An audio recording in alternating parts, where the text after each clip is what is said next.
Happy Tuesday, everyone, and welcome to the Pulse of Spokane. I'm your host, Hannah Hislop, here with Dakota White, who is the head pro at the Fairways golf course. Yep. How are you today, Dakota? I'm good. Yeah. Thanks for being on with us. problem. We got lots to talk about, and we'll start with the fact that your golf course is open, and it is February. Yeah. Off and on. I mean, it's day to day. So yeah, we're one of the only places, all winter long, if it's playable, we'll let people out, which is, it's nice. It's more of a service kind of. Our superintendent would probably prefer we didn't, but there's enough people that just want to get out even when it's freezing cold. So if there's above freezing and there's no frost, we'll get people out. Yeah, that's amazing. We were talking a little bit about some guidelines that you guys have to open up. Yeah. So it has to be above 23? Like 32. 32. Like freezing. Generally, I mean, it can be frozen and you can play as long as there's no frost. Mm-hmm. Walking on frost on like golf course grasses, especially the greens, it'll damage it. So that's pretty much like the go-to check is, breaks freezing, the frost lifts, and we'll get out. Yeah. Have you guys been doing this every year, or is this a COVID change? No, as long as I've been at the golf course, which is going on 6 years, we've been doing it, and I believe they've done it well before then. I've heard and seen a lot of good pictures. There's a picture somebody showed me 2 days ago of one of the old locals hitting a chip shot onto 18, standing on the ice. Oh my Yeah, gosh, that's yeah, amazing. yeah. Oh wow, some diehard golfers out Absolutely, there. 100%. Okay, so the course, how is it holding up we've had some snow, it's melted. Yeah. How's the course looking? So if you've ever played out there in the spring, so we're like clay soil up on the West Plains on top of basalt rock. So we hold moisture on, when it's wet. So it's most of the winter was pretty good and dry. And then once we started having those melt offs, January and then rains, so we're pretty soft and we have some standing water here and there, which is typical for us. But right now I'm sure it's pretty much all frozen over. Yeah. Yeah. Wow. So I saw online that you guys have a golf simulator. Yes. Wow. Yep. Going. Mhm. Can you tell me a little bit more about that? So in a normal year, we would do a league, and we average 50, 60 guys on it, and it's 4-man teams. Unfortunately, with the COVID guidelines this year, we weren't able to do our league, which is kind of the staple of wintertime as far as like entertainment goes and just keeping us busy. Weren't able to do that, so we were able to do one-on-one lessons, or if somebody wanted to come play or practice by themselves, they could, which really cut back the amount of usage just because it's not as fun. I mean, it's a social thing when you have 4 guys there and usually have the bar open. So one person at a time has been a little slower this winter for sure. Yeah, for sure. Yeah. So have you been able to see more people playing outside or more people coming and using the simulator? So during the season, I mean, with COVID, there was definitely more golfers, Yeah. more new golfers. On days that it is above freezing, definitely far more people want to play outside. I mean, it's real. So, a lot of guys just want to see the ball fly and go hit it and walk around. Mm-hmm. So you guys have a price point of $35 an hour, I saw, for the simulator, correct? Mm-hmm. Okay. And so can people reserve that online, or how can they come? We do mainly over the phone. The online system we have for the simulator is not as good. So just call in and reserve your time, We'll do half hours, somebody just wants to practice a little bit. So typically when we were running full capacity, 4 guys, 18 holes takes about 4 hours, like real golf. Yeah. Yeah. That's crazy. Yeah. And if people want to come make a tee time with you, they can call. Yeah. No online system. Just call, make a tee time. For the simulator stuff, yep. For outside play, we're doing the opposite, just COVID stuff, Yeah. So to keep people out of the shop as much as possible, like groups and stuff, that's all online. Okay. But with the conditions being day to day, we tell people like call us first, and then once we give you the hey, we're going to be open for sure, then we have them go book on our website. Yeah. Wow. Okay, so we touched a little bit on COVID, and I know that's affecting everyone, everywhere, whatever. Yeah. So can you tell me a little bit about how COVID's affected specifically the fairways? Yeah.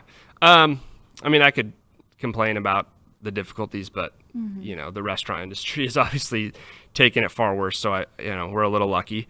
The fairways wise specifically, we saw a lot of new golfers, which is an exciting thing for golf as a whole. It's the first year in over a decade, I think, that there's been a trending upwards in the new golfers. So that's huge. That was so hopefully we can just retain those people going into this year and make them have fun and come back and learn the game. We were affected food and beverage wise as well. Our restaurant was basically not going, and we're like more of a snack shop, so we don't really do a full service thing, but we couldn't have people seated inside all year, so the bar sales, that sort of stuff was just it kind of balanced out the growth. But there's still a lot of positives from having those new golfers going into next year. So I mean, that's just keeping up with like the guidelines as they changed and came in and came out. There's no we didn't get inside information on updates. So it was like, I remember one specific weekend, it was a Friday night, and we had a full tee sheet of twosomes only because that was the guidelines at the time. And Friday night, like 5, the state said, okay, you can have foursomes starting tomorrow. Well, so everybody's calling like, hey, we want to make a foursome, but you already have a full sheet of twosomes, and a lot of people may not have heard. And so for the whole weekend, we just had to keep it twosomes and then start with foursomes on Monday to, you couldn't adapt. So that was, the only difficulty, I should say, without really complaining too much, was just trying to keep up with, what's what and make sure we're being compliant and being safe. So, yeah. Yeah, I mean, those new golfers, being outside during COVID was huge. Yeah. And so I can only imagine how many new golfers you guys got, which is awesome. Yeah, I don't know exactly as far as like new golfers go, but, I think from a health standpoint, from just sanity, golf was huge this year. So, yeah, that's awesome. Well, I'm going to dive a little bit more into your story specifically. Yeah. So you're a golf pro. We talked a little bit. You started your career at the Fairways. Yeah. Could you maybe touch a little bit on how you got into golf? And Yeah. So I grew up in a tiny little town an hour south, St. John, and we have a little 9-hole track down there. My grandpa was the superintendent. He was the only person who on staff for the golf course, so he mowed and did everything, and then also kind of marshaled to make sure, because when I was a kid, there was just a drop box, so you just drop your cash in. So he'd check groups and stuff. So I kind of had he was always watching golf and talking golf, and I was exposed to it. I wasn't really there so much, but I always had this interest. And so when I got to high school and spring sports time, I decided I would play golf. And he also coached the golf team for a few years, but he had a bunch of strokes when I was in, I think, 8th grade. And so he was not able to golf anymore, but that kind of just made me like, okay, I should get into golf. He was in his wheelchair and he couldn't really use half his body, but he would putt, so that's kind of how I got into it. Fast forward a bunch of years and got the opportunity to work at the Fairways. And so I took it, and within my 3rd year, I kind of was promoted to the head pro position and taking over a lot of the daily tasks. And so it just kind of jump started. And then 2 years ago, I purchased the pro shop from the owner of the golf course, or I lease it. And so the pro shop is now a White's golf shop. And I did that kind of to tribute to my grandpa for getting me into golf. So so this is my 6th season, and now daily operations is my thing, and staff, and then running the pro shop. So wow, that's such a touching story too. So with the pro shop, some of our viewers might not know what a pro does. Yeah. What do golf pros do? So we don't play golf every day, unfortunately. Contrary to popular belief. Yeah, I mean, it's really the same as like a general manager of any business. Day to day, come in, check emails. You get a lot of emails, whether it's requests, information, all those things. So, finances, day to day, keeping up with the books, checking on sales, checking on numbers as far as players go. Staff, scheduling, checking in on the staff, making sure everybody's trained, knows what we're doing. Lessons when I can. We have Derek Campbell's our director of instructions, and so he's like the instruction guy day to day. I mean, that's what he's there for. So I don't teach as much anymore. I miss it. But yeah, just timing wise, it's harder. So yeah, I mean, that's kind of every now and then I'll get the chance to play in tournaments and stuff. But yeah, a golf pro is, a lot of people get the wrong perception. We're just kind of business managers, and luckily we're blessed and get to see the golf course every day. Yeah, that's awesome. Well, thank you so much for being with us today. No problem. You guys, the Fairways is open. Go play some golf. Get outside. Thank you again, and please stick around after the break. What?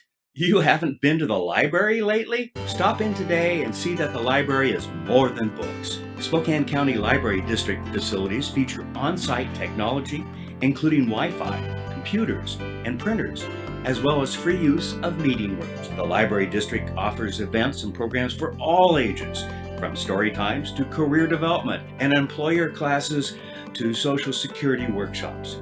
Our staff is well trained and happy to help. Find out more about your library at scld.org. Welcome to Tom Sawyer Country Coffee.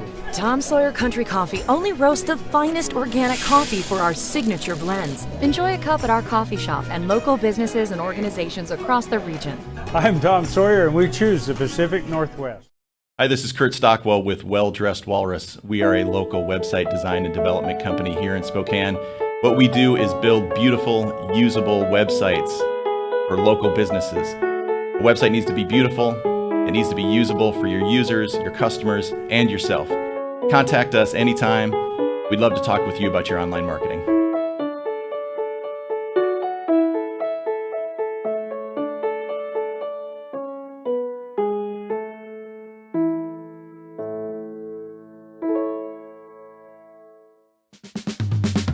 Thanks for watching this episode of The Pulse. We are where you are. Check us out on any of these other platforms as well as our website. This show is sponsored by Local 29 Firefighters Union, Homes for You, and Apex Cannabis.